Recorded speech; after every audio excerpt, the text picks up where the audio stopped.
ಕೋಲ್ಕತ್ತಾದ Eden gardens ಮೈದಾನದಲ್ಲಿ ನಡೆದ team India ಹಾಗೂ ವೆಸ್ಟ್ ಇಂಡೀಸ್ ನಡುವಿನ ಸೂಪರ್ 8 ಹಂತದ ಪಂದ್ಯದಲ್ಲಿ ಟೀಂ ಇಂಡಿಯಾ ರೋಚಕ ಜಯ ದಾಖಲಿಸಿದೆ. ಈ ಮೂಲಕ ಟಿ20 ವಿಶ್ವಕಪ್ನ ಸೆಮಿಫೈನಲ್ ಹಂತಕ್ಕೆ ಟೀಂ ಇಂಡಿಯಾ ಲಗ್ಗೆ ಇಟ್ಟಿದೆ. ಸಂಜು ಸ್ಯಾಮ್ಸನ್ ಅಬ್ಬರದ ಪ್ರದರ್ಶನದ ಎದುರು ವೆಸ್ಟ್ ಇಂಡೀಸ್ ಮಂಡಿಯೂರಿದ್ದು ಟೀಂ ಇಂಡಿಯಾ ರಣರೋಚಕ ಗೆಲುವು ದಾಖಲಿಸುವಂತಾಯಿತು. ಮೊದಲು ಬ್ಯಾಟಿಂಗ್ಗೆ ಇಳಿದ ವೆಸ್ಟ್ ಇಂಡೀಸ್ಗೆ ಶಾಯ್ ಹೋಪ್ ಹಾಗೂ ಚೇಸ್ 68 ರನ್ಗಳ ಉತ್ತಮ ಆರಂಭ ನೀಡಿದರು. ಭಾರತದ ಕಳಪೆ ಫೀಲ್ಡಿಂಗ್ನಿಂದಾಗಿ 20 ಓವರ್ಗಳಿಗೆ 195 ರನ್ಗಳ ಭರ್ಜರಿ ಸವಾಲನ್ನು ಟೀಂ ಇಂಡಿಯಾಗೆ ವೆಸ್ಟ್ ಇಂಡೀಸ್ ನೀಡಿತು.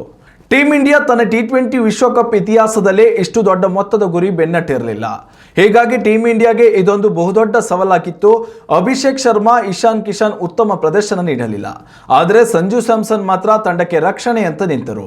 50 ಎಸೆತಗಳಲ್ಲಿ ಅಜೇಯ 95 ರನ್ಗಳನ್ನು ಗಳಿಸುವ ಮೂಲಕ ತಂಡವನ್ನು ಗೆಲುವಿನ ದಡ ಮುಟ್ಟಿಸುವಲ್ಲಿ ಪ್ರಮುಖ ಪಾತ್ರ ವಹಿಸಿದರು. 12 ಬೌಂಡರಿಗಳು ಹಾಗೂ 4 ಸಿಕ್ಸರ್ಗಳನ್ನು ಸಿಡಿಸಿದ ಸ್ಯಾಮ್ಸನ್ ರಣರೋಚಕ ಪ್ರದರ್ಶನ ಅಭಿಮಾನಿಗಳನ್ನು ರೋಮಾಂಚನಗೊಳಿಸಿತು. ಈ ಮೂಲಕ ಟೀಂ ಇಂಡಿಯಾ ಸೆಮಿಫೈನಲ್ಗೆ ಲಗ್ಗೆ ಇಟ್ಟಿದೆ. ಉತ್ತಮ ಸಂಸ್ಕಾರಯುತ ಶಿಕ್ಷಣದೊಂದಿಗೆ VSS English medium CBSE school Udupi Muddur. ನರ್ಸರಿಯಿಂದ 10ನೇ ತರಗತಿವರೆಗೆ ಶಿಕ್ಷಣದ ಜೊತೆಗೆ 5ರಿಂದ 10ನೇ ತರಗತಿವರೆಗಿನ ವಿದ್ಯಾರ್ಥಿನಿಯರಿಗೆ ಉತ್ತಮ ಹಾಸ್ಟೆಲ್ ಸೌಲಭ್ಯವೂ ಇದೆ. ನಿಮ್ಮ ಮಕ್ಕಳ ಪ್ರವೇಶಾತಿಗಾಗಿ ಈ ಸಂಖ್ಯೆಗೆ ಕರೆ ಮಾಡಿ.